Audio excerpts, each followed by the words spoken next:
Hey everyone, and welcome back to the channel. Today, we read diving into the story of an often overlooked giant of World War II, the consolidated B-32 Dominator. Ever heard of it?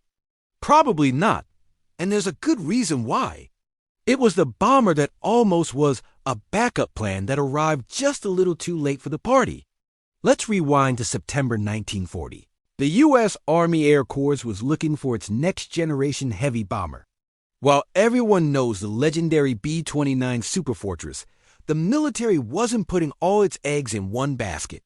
They signed a contract for another plane, the B-32, just in case the high-tech B-29 ran into trouble.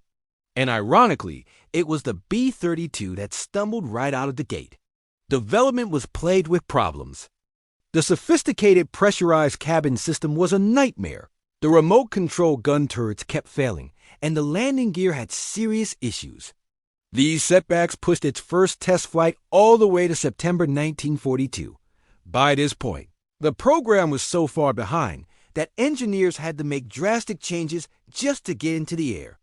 They ditched the complex pressurized cabin for a more conventional cockpit, swapped the troublesome remote turrets for manually operated gun stations, and converted it from a long-range strategic bomber into a medium-range one. The goal was simply to get a functional aircraft, even if it meant sacrificing the advanced features. But the delays were costly. While the B-32 was stuck in development hell, the B-29 Superfortress was already flying combat missions and proving itself incredibly effective over the Pacific. Finally, in the summer of 1945, a handful of B-32s made it to the Pacific theater. They were too late to join the massive bombing campaigns against Japan, so they were mostly used for armed reconnaissance, and a few minor bombing runs over places like the Philippines and Taiwan. But the B-32 does hold one unique tragic distinction. On August 18, 1945, 3 days after Japan's surrender was announced, two B-32s on a photo reconnaissance mission over Tokyo were attacked by Japanese fighters.